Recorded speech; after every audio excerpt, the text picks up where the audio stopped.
Hi everyone, I am Prince Katiyar and welcome to learning logic. और आज हम बात करने वाले हैं डेटा साइंस रोड मैप के बारे में। और इससे आपको आइडिया लगेगा कि आपको किस डायरेक्शन में जाना है, किस जगह पे, किस टॉपिक पे कितना टाइम देना है। वीकली वाइज हमने यहाँ पर टाइम के साथ बता दिया कि आपको मैक्सिमम इतनी टाइम देना है। ऐसा नहीं कि आप एक ही टॉपिक पे लगे पड़े हैं, 1 वीक 2 वीक 3 वीक हो गया, नहीं। सारी चीज़ें मैंने यहाँ पर कैलकुलेट करके आपको एक पीडीएफ के अंदर दे दी है और ये पीडीएफ आपको लिंक के अंदर मिल जाएगी। बेसिकली आपको इसी रोड मैप को फॉलो करना है, इसी को अपना ब्रह्मास्त्र बना लेना। आपका बहुत आसान तरीके से आपको 4 से 5 महीने लगेंगे and you can just switch your career in data science. ठीक है, यहाँ पर हमने ऐसा नहीं किया कि सारी चीज़ें जो भी होती हैं डेटा साइंस के अंदर, जितनी भी प्रोफाइल है उन सारी चीज़ों को डाल दिया है और कंप्लीटली आपको डेटा साइंस बनाया नहीं। तो बेसिकली है जिससे आपको जॉब मिलेगी, उतनी इंपॉर्टेंट चीज़ें यहाँ पर हैं।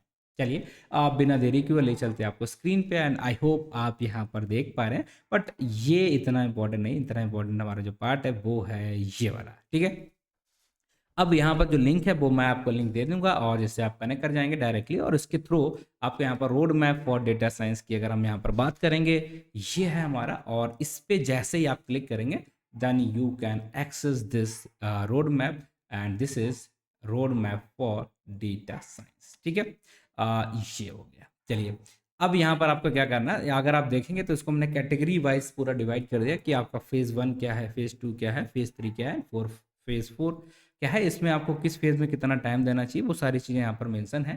बाकी ये हमारा सैंपल है, कंटेंट है, बट यहाँ पर हमने डिटेल में सारे फेज़ के अंदर आपको क्या पढ़ना है, इसका टॉपिक में एक्टिविटीज़ किस तरीके से करनी है, टॉपिक क्या क्या लगभग में कवर करने, ये हमारा रोड मैप टाइप का यहाँ पर आपको मैंने करने की कोशिश की है। ठीक है, चलिए। अब फेज़ 1 जो कि हमारा सबसे बेसिक फेज़ है, जिसको हम बोलते हैं फाउंडेशन फेज़।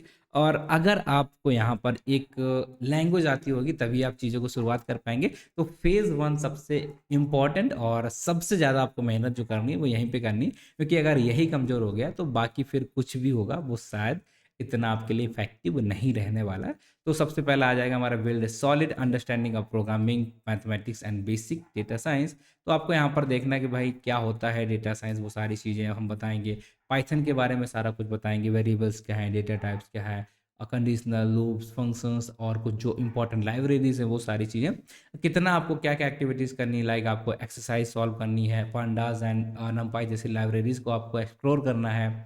ठीक है, लाइफ साइकिल क्या रहती है वो सारी चीज़ें आपको यहाँ पर बताई जाएंगी।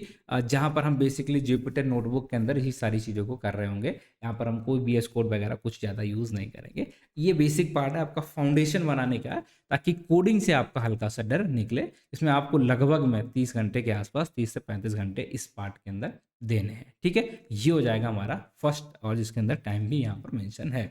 अब हम बात करते हैं वीक 2, और वीक 2 के अंदर आपको कितना क्या करना है, लगभग मैथमेटिक्स की बात करनी है, क्योंकि हम बात करेंगे आगे चल के मशीन लर्निंग्स की, मॉडल्स की, और उन मॉडल को समझना है, उनका प्रोसेसिंग समझनी है। तो इसके लिए मैथ थोड़ा सा इंपॉर्टेंट है कि उनकी एक्यूरेसी किस तरीके से आ रही है, चीज़ों को हम वेक्टर्स में कन्वर्ट करते हैं, वो उसका मतलब क्या होता है, हम चीज़ों को वहाँ डिफरेंशिएट करते हैं, एक दूसरे के रिस्पेक्ट में वैल्यूज फाइंड करते हैं, वो सारी चीज़ें क्या। तो वहाँ पर हमारे मैथमेटिक्स के जो कुछ कॉन्सेप्ट्स होते हैं, like linear algebra, vectors, matrix, differentiation, gradient descent, mean, median, standard deviation, और हमारे जो डिस्ट्रीब्यूशंस हैं, अलग तरीके के जो स्टैटिक्स के हमारे पार्ट्स रहते हैं, वो सारी चीज़ें हमें यहाँ पर थोड़ा सा देखना पड़ेगा। और लगभग में 30 से 35 घंटे आप अपने, मतलब थोड़ा सा किसी को ज़्यादा, थोड़ा सा कम हो भी हो सकता है, इतना टाइम आपको देना पड़ेगा। और यहाँ पर जो हमारी लाइब्रेरीज होती हैं, मैटप्लॉटलिब, सीबॉन, इन सारी चीज़ों से हमें थोड़ा सा हैंड्स ऑन कर लेना है, ताकि थोड़ा सा अच्छा लगे कि हाँ हम चीज़ें कर पा रहे हैं, राइट। तो ये हो गया हमारा बेसिक पार्ट, और अभी हमारा वीक 2 ही चल रहा है, फिर हम अब पहुँचेंगे वीक 3 के अंदर।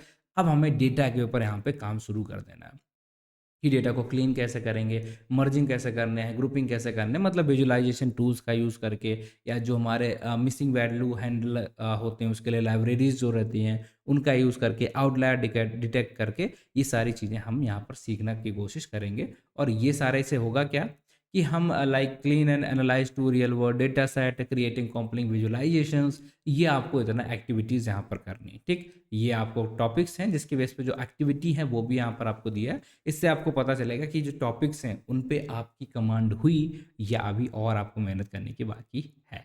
ठीक है। इसके बाद हम फेज़ 1 हमारा कंप्लीट हो चुका है सक्सेसफुली, जिसमें हमने 2 से 3 वीक, आई थिंक 1 महीना लगभग लगा दिया है। उसके बाद हम आ जाएँगे फेज़ 2 के अंदर, और यहाँ पर हम वीक 5 टू 6 की बात कर रहे हैं, और यहाँ से शुरू होगा हमारा मशीन लर्निंग।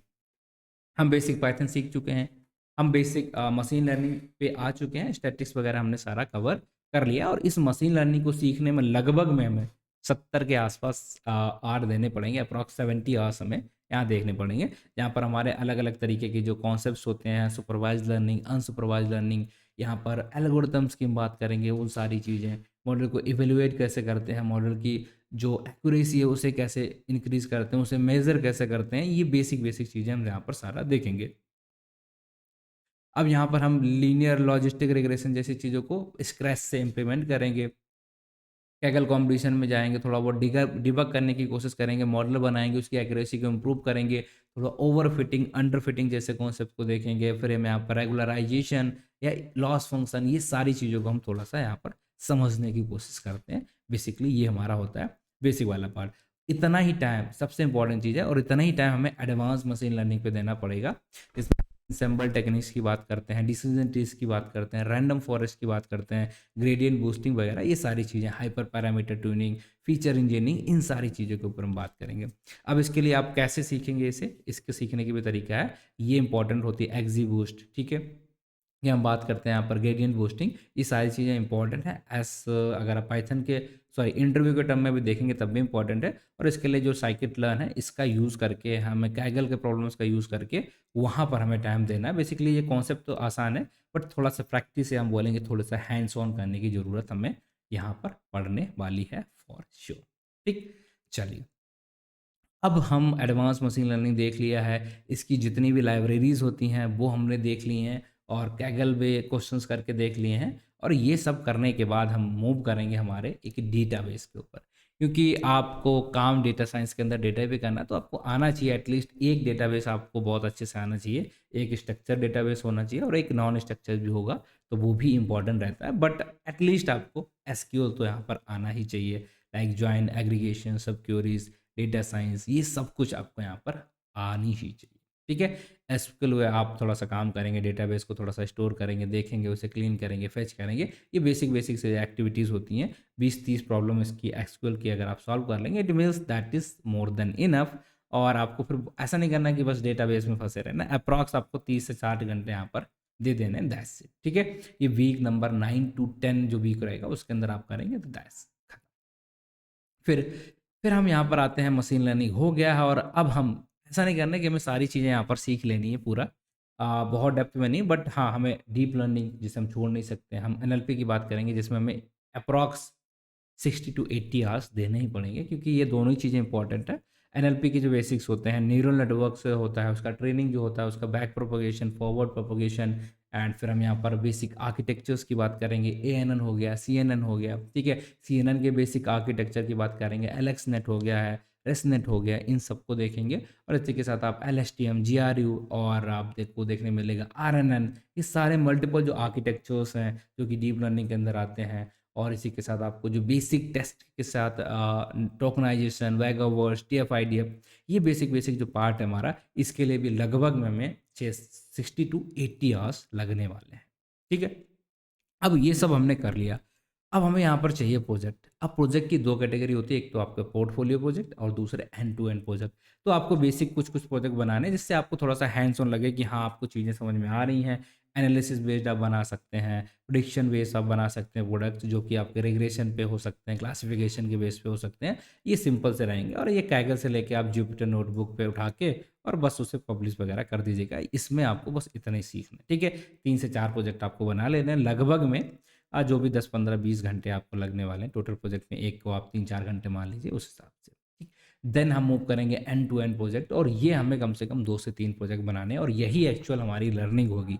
इतना सब कुछ जो हमने पढ़ा है, इतनी सारी चीज़ें जो भी हमने यहाँ पर करी हैं, उन सब का अगर हम एक एजेंडा बोलेंगे, एक कंसाइज बोलेंगे कि ये सब इस काम को करने के लिए लिया, यहाँ पर हम प्रॉपर एंड टू एंड एक इंडस्ट्री लेवल का प्रोजेक्ट बनाएंगे, जिससे फुल स्केल हम बोलेंगे, and we will also deploy this, ठीक है। उन प्रोजेक्ट्स को हमें डिप्लॉय भी करना पड़ेगा। ये हो जाएंगी हमारा फुल, लाइक हम फ्लास्क का यूज़ करें, पाइथन का यूज़ करें, पूरी पाइपलाइन बना रहे होंगे, हम सारी चीज़ें वहाँ पर कर रहे होंगे। अब ये सब कुछ हो गया। अब ये तो हमारे तैयारी हो गई। अब इस तैयारी के बाद हमें चाहिए जॉब। अब जॉब के लिए हमें अपने रिज्यूमे को भी प्रिपेयर करना पड़ेगा। हमें लिंक्डइन पे शुरुआत से नेटवर्किंग भी करनी पड़ेगी। हमें पूरा एप्लीकेशन जो भी होते हैं अलग-अलग वेबसाइट पे अप्लाई भी करना पड़ेगा। उसके लिए भी हमें 1, 2, 3 वीक का टाइम लग जाता है। अगर आप ये सारी चीज़ें करके फिर अप्लाई करना शुरू करते हैं और अपने हर जगह दिखाइए कि मैंने इतने क्वेश्चन सॉल्व किए हैं, लीड कोड से लेके हर जगह आपको थोड़ा-सा शोकेस भी करना है। लिंक्डइन पे भी आपको चीज़ें डालते रहना है कि भैया हमने ये किया, ताकि आपकी रीच थोड़ी लोगों तक पहुँचे। अब ये सब करने के बाद जब आप तैयार हो जाएँगे, अप्रॉक्स इतना सब करने में 20 से 22 वीक आपको लग सकते हैं। लगभग में आपकी स्पीड के हिसाब से एवरेज हमने यहाँ पर दे रखा है 17। आपको थोड़ा-सा ज़्यादा, थोड़ा-सा कम भी हो सकते हैं, अगर आपको प्रीवियस नॉलेज है इसके बाद, ठीक है? बट बेसिकली करना क्या होगा, इतना ही आपको करना है, ठीक है? इतना ही करना है। ऐसा नहीं करना कि आप मतलब जो भी कोई बोले जा रहा है कि नहीं आप 3-3 डेटाबेस पढ़े जा रहे हैं। अब आप हर एल्गोरिथम को पूरा अच्छे से पढ़े जा रहे हो, नहीं। आपको हैंड्स ऑन कर लेना कि भैया एल्गोरिथम ऐसे है, इसका इस तरीके से काम होता है, इस तरीके से हमने साइकिल रन का यूज़ करना सीख लिया, उसके बेसिक फंक्शन सीख लिए, दैट्स इट, ठीक है? आपने एक अपने पोर्टफोलियो के लिए कुछ प्रोजेक्ट बना लिए और उसके बाद आपने एंड टू एंड 2-4 प्रोजेक्ट बना लिए अलग-अलग यूज़ केस के हिसाब से, एक क्लासिफिकेशन के लिए बना लिया, एक प्रेडिक्शन के लिए बना लिया, इतना ही करना होता है। ऐसा नहीं कि आप लगाए जा रहे हैं 6 महीने, 8 महीने, 6 तो बेसिक लग ही जाएँगे, 5 से 6 कि आप 1 साल, डेढ़ साल लगाए जा रहे हैं सिर्फ़ डेटा साइंस के लिए, नहीं। इतना लो, जॉब लो, उसके बाद जो भी आगे रिक्वायरमेंट हो उसके लिए सीखो। तो इस तरीके से हमें जाना है, इस अप्रोच को हमें फॉलो करना है। So that's it I think for today and I hope कि जो लिंक है आपको यहाँ पर इस चीज़ की जो रोड मैप्स की हम बात कर रहे हैं वो लिंक आपको ये मैं प्रोवाइड करा दूंगा डिस्क्रिप्शन के अंदर, वहाँ से जाके आप इसे एक्सेस कर सकते हैं और एक बार जाके इसे खुद से जब गो थ्रू करेंगे तब चीज़ें और आपको यहाँ पर समझ में आने वाली है। तो आई बिलीव कि आपको यहाँ तक सब कुछ क्लियर है, सब कुछ समझ में आया होगा। बाकी अगर कोई डाउट हो, कुछ कन्फ्यूज़न है तो आप लिंक्डइन पे भी मुझे मैसेज कर सकते हैं एंड कमेंट तो आपके लिए खुला ही है हमेशा, तो वहाँ पर भी जाके मैसेज कर सकते हैं। That's it for today. बाकी take care, bye bye guys. So मिलते हैं आपसे अगली वीडियो में, तब तक अपना ख्याल रखें, अच्छे से पढ़ाई करते रहें।